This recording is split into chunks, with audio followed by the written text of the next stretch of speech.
Ernie Els trying to weather the conditions out here on the tee at 13. Fortunately, it's a little bit of a sift here from right to left for Els. Hole does dogleg left to right, though. Oh, these fairways are so hard to hit here. Third on tour last year, third most difficult course out of 52, and this one's one of the toughest. Well, that's not too bad just in the first cutter off, but many years ago they played this hole as a par 5.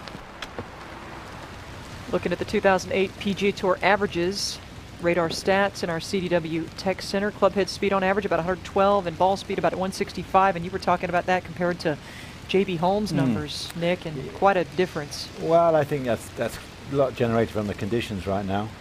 Let's go back to 13. This was Els's drive. The breeze was just humming from right to left. He's trying to avoid that bunker down there. And these new balls, see, they even straighten it out at the end. And put them all three together.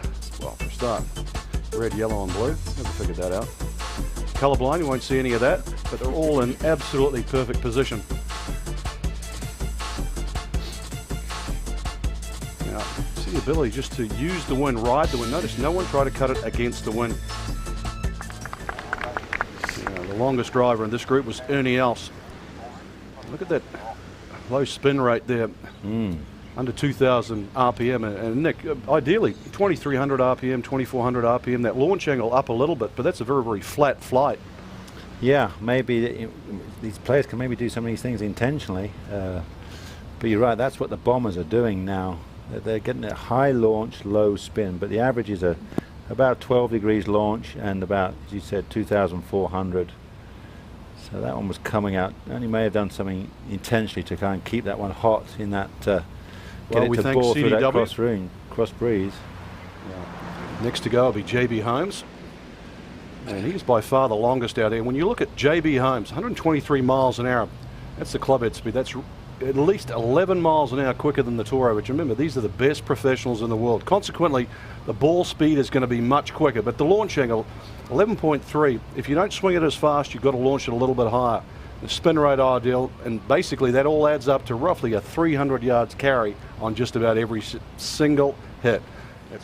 Well, by virtue of CDW Tech Center, we can put all these three statistics together. We talked about three guys that all hit a draw, but look at the different ways of doing it.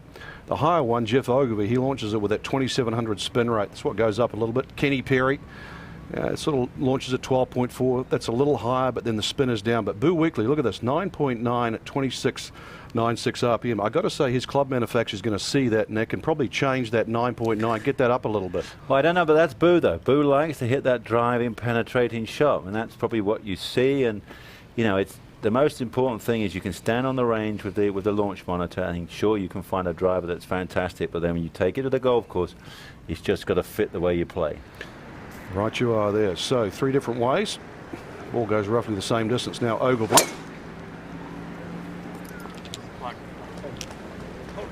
He's talking bunker here, but it flew it. Yeah, that's an enormous carry.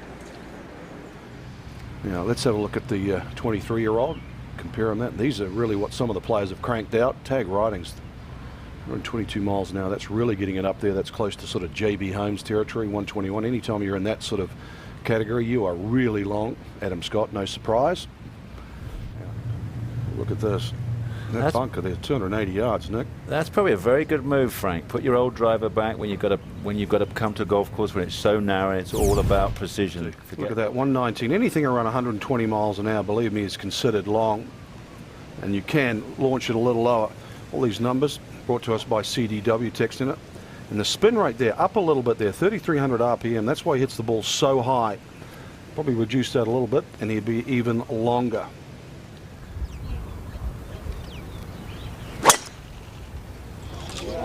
Nice looking swing there. He's watching it closely, though. He squashed it a little right. And yeah, sitting down, that'll be a three-shot, a layup. We'll take a look at Maruyama and Gay's numbers in our CDW Tech Center. Pretty similar players here off the tee. Yeah, these are the bottom 10 within the lower 10 club head speed. You know, the tour average is a couple more, so you can see they both got very similar launch angle, spin rates. And the important thing, they need the spin rate to get the ball up, you see, to keep, if you've got slow club head speed, got to get the ball airborne, you've got to have a little bit of spin to keep the ball airborne. They can't go for the super low one, otherwise they'd never get any carry. So And coming off that big birdie at 17, this was Charles Howell at the 18th tee just a moment ago. Not trying to get the driver around the corner. really? Clubbing back here to try and get it in the fairway. Oh, that's true. He actually hit 3 wood all 4 rounds. Would you believe that? So I guess because he hits it so low, he didn't want to risk trying to hit a low, kind of like a snap hook around those last palm trees. Well, let's see where this young man fits in with the tour average, courtesy of CDW. At club head speed, 124 miles an hour. That's extraordinary. That's faster than JB Holmes, that's for sure. See, 12 miles an hour. 12 miles an hour today's standard is a lot more than what you realize. It's a lot of effort in the gym and that. You could say the launch angle may be a little slow. That spin rate, excellent. And that's a regular carry over 300 yards.